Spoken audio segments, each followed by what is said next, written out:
Good morning, everybody. So nice to see you. So nice to be here. Boy, I love this place. Well, I've got two things to share with you. Well, first of all, I do not fear death. I fear dying. I fear pain. I fear the loss of my friends. I fear the loss of my inner circle. I fear the loss of my abilities. But I'm not afraid of death. And for a number of reasons. I always felt that there was something after this place. But I have a dear aunt who I believe allowed me to witness her passing. But before I go on to that, I also want to share one other thing that happened with me this week with my partner. I think I shared with you last week that my brother-in-law passed. And I think I said something about he was a kind of a hard nut to crack. But he was crackable. You know, he was kind of a, male chauvinist. You know, he wanted to tell you how to live, what to think, and who to vote for. I didn't like that. I don't tell people who to vote for, and they don't tell me. But you know something? He had a sense of humor. He lit up the room. He was very, very funny. He used to get on my partner's nerves because she's a little more quiet. And I think, an awful lot goes back to your family experiences. Marie's got 7 brothers and sisters. When I went home to meet her family, I didn't know what to do. Everybody was coming and going out the door, and I thought, oh my God, can I get a little bit of peace and quiet here? I got one brother who can be a pain in my rear end, but I love him. And our house was quiet, not always peaceful, but quiet. So anyway, Marie's brother, Dan, was a very healthy, hardworking, boisterous type who lit up the room, and he developed, wouldn't you know, a disease of the lungs. It was called idiopathic pulmonary something or other, fibrosis, you got it. And he was given 2.5 or 3 years to live. But you know something? He lived it to the fullest. He got out there, he played golf while he's pulling his oxygen tank along. And eventually, when things got down to the point where he was in the hospital, he was still entertaining people to the day he died. He was on life support and was told there wasn't long to live. And so they picked a date. And Marie's sister, Cosi, who's the other nun in the family, said, well, listen, why don't you go out with a bang and go out on the 4th of July? And he said, well, why not? Now, what time? Now, this is how, he was a great family man. Oh, my God. He would do anything for anybody. And he was brave as can be. I remember Marie telling me a time about the family house next to them caught fire. Who went in to save the kid but Danny? This is her brother. So anyway, he says, well, gee, what's a good time to die? He's got his family around him and so on. And he said, 2:30 is good. If I do it at 3 o'clock, you're going to hit traffic. He laughed till the end. And so when it was time for them to pull the plug, it wasn't like, oh, woe is me. Everybody had said, I love you. And he went on his visit. So not only that, before he died, he had this friend called, I don't know if I have the right name, Mike Bumgard or something like that. He's a minister who writes about the hereafter. And this guy was a buddy of Dan's, who was a Vietnam veteran. He got shot down and had the right-hand side of his brain, or his head, blown off. They were going to let him go. Then all of a sudden, they saw a little blip of blood, which indicated something was going on.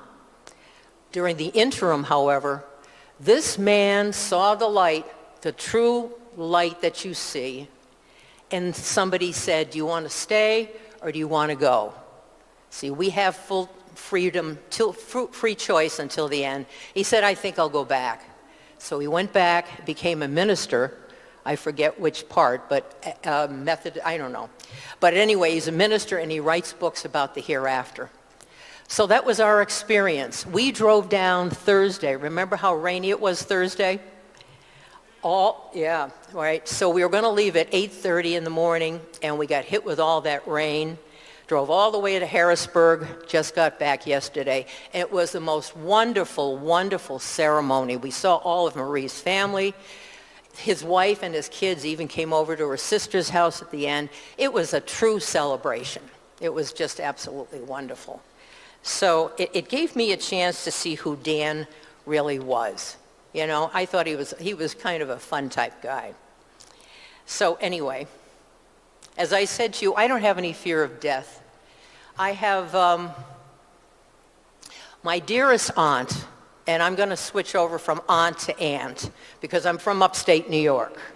And you have to understand, when you're around your relatives, that's how you speak. The flat A's, you know, cup of coffee on the avenue. At least if I had a Brooklyn accent, maybe I could get a 2-bit part in a play or something, you know? But at any rate, it was so important. My aunt was the best thing that ever happened to me in my life. She was my godmother, and she was a real, real godmother. Very pragmatic, but very, very supportive. She was like a diamond lil. She had style. She had class. She was a hot ticket. She used to be a hostess in Rochester, New York, when she left her boyfriend that wasn't going to marry her, and she said, I'll show you. And they used to play Smoke Gets in Your Eyes when she came in the door. So she was a lot of fun, you know. My father's side of the family was older than my mother's. My father had 7 kids in his family. He was the middle boy, and my Aunt Ann, was the next one in line. They were close. And my father's side of the family was kind of like upstairs, downstairs. My grandfather, this is from Albany, New York. My grandfather was born in Albany, German and Dutch, old-fashioned, long time ago to the Dutch times. My grandmother came over from Ireland. My grandfather was the delivery boy, and my grandmother, of course, was the maid. They should have made a story about that, don't you think? So anyway, he had these siblings, and my mother's side of the family is younger. She had 5 brothers and sisters. So my father's side of the family was in World War I. My mother's side of the family was in World War II. Well, this is how they got together. My father used to run booze during Prohibition. I kind of have an enjoyment for that kind of thing. But I do follow the rules mostly. So anyway, he was the one that was the outlier of the family. And so he used to have a couple of nightclubs. And one of the nightclubs, he had my grandfather, my mother's father, who was from the coal mine area of Pennsylvania, who came to Albany because he didn't want to do that stuff anymore. My grandmother was Polish, and her mother was from Poland. So they lived not too far from each other on 3rd Street in Albany. And anyway, when my father had these bars, when the feds would come in and close one side, they'd open the other side across the street, and my grandfather made the food. So that's how we got to know my mother. That was my mother. That was Uncle Leo was my grandfather. My mother was his oldest daughter. So as I was a kid, we lived in the country in this nice old country home. My father got the house after the war for $9,000 and a ham. It mentioned a ham. You couldn't get meat. So he had this house which became the end of the street. We were country until it became suburban and the rich moved in on us. People who owned, clothing stores, judges, and so on and so forth. And my father, after he did the illegal stuff, wasn't as good with the legal stuff. He wasn't a very good businessman, but he had a bar for a while. So anyway, when I was a little kid, my Aunt Ann lived downstairs, and then one day, my father had a way of bringing people home. He used to go to the dump and bring home dead bunnies or things like that, and his family would say, you can't keep them, but he thought they were cute. So one day he brought home, my Uncle Charlie just shows up. So he's downstairs. My Aunt Ann is thinking, oh, geez, why do I have this guy around? But that's how he was. So anyway, I used to love to watch my aunt get dressed up. She'd sit in front of that vanity, put on her makeup. She taught me how to whistle. I just, some people you are just so close to and enthralled by. So she gave me my sense of adventure, just like my father did. My girlfriend had a horse, and I was about in the 4th grade, and she said, you want to take a ride on the horse? I said, sure. I never rode a horse in my life. So anyway, the horse started going toward the oak tree on our front lawn, and I knew what was going to happen. He was going to knock me off. So my father says to my mother, does she know how to ride a horse? Oh, I don't know. He came out and caught me. I was holding on to the oak branch, and he just grabbed me. Otherwise, the horse would have knocked me down. The reason I say this is just to say to you, I got a sense of adventure from my father's side of the family. They were a lot of fun. We used to sit around and watch the old small television with the magnifying glass screens. And we'd sit around and watch The Voice of Firestone, all of that old stuff, And at any rate, finally, when I got to be around the kindergarten, my aunt moved away because that place where we lived was off the bus line. She needed to get to work. And shortly after that, I noticed things starting to change a little bit in my family. So this is why it's so important, I think, to have an adult in your life. I taught in Boston for 34 years, and I always noticed that I had poor kids with really difficult situations, but the ones that made out well were the ones that had one adult in their corner. Now, I'm not saying I didn't have my mother and my father in my corner. I did. But unfortunately, my father ended up going back with his old girlfriend. He didn't live with her. He lived with us. But the tension was awful. It wasn't a very happy sight. He was abusive to my mother. I didn't know what to do. Finally one day when I was in about the 5th grade, he used to do this after he was drinking. He'd close her in the kitchen, and I'd hear her scream. So one day, I was about the 5th grade, and I said, I'm not taking this anymore. So I took a flying run and punched him in the head. And I felt badly about this because, I didn't like what was going on, but I loved my father. It was really, really so hard. But I couldn't let him do that to my mother. But after that, the whole chemistry changed. I felt I had to be away from my dad. And when I hit him, he picked up a screwdriver from the dining room table, and he just put it down and he walked away. So I spent a lot of therapy processing this. How do I deal with this? And it turns out, I don't think he held it against me. A few days later, he said, you got a hell of a left hook, old pal. But unfortunately, as a result, I ended up pulling away from him. So my aunt was the one that got me through some hard times. As you can tell, I'm not a woe is me type person, But I felt so horrible that we didn't have a family that got along. And that's part of the reason why I got into running and teaching phys ed. I needed activity to keep me balanced. So anyway, I thought to myself, what am I going to do? I love my mother, but, you know, it's not for me to take care of my mom. I'll do what I can do. So I said, well, you know, I'm going to just study as hard as I can. I got myself a Regents scholarship, and I decided I'm not going to any school in New York because it's New York. I wanted to go to Boston. So that's how I ended up coming here. I got a scholarship to come here.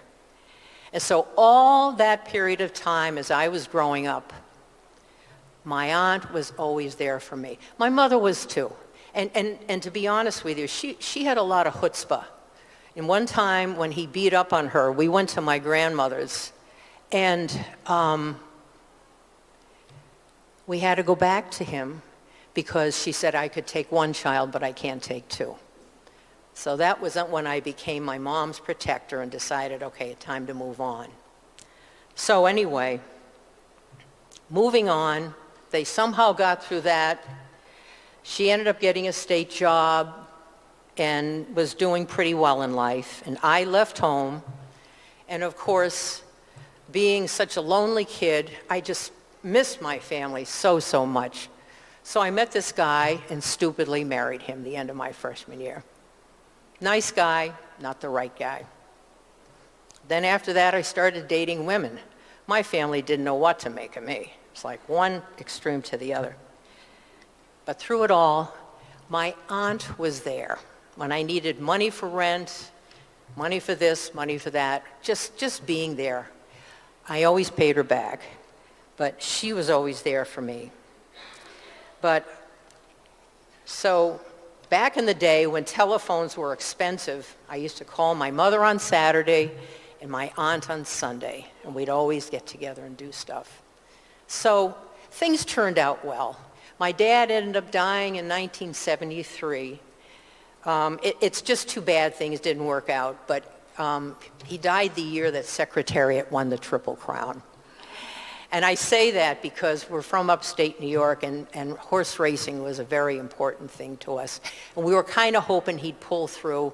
We'd say, gee, Secretariat just won the Kentucky Derby, but he died.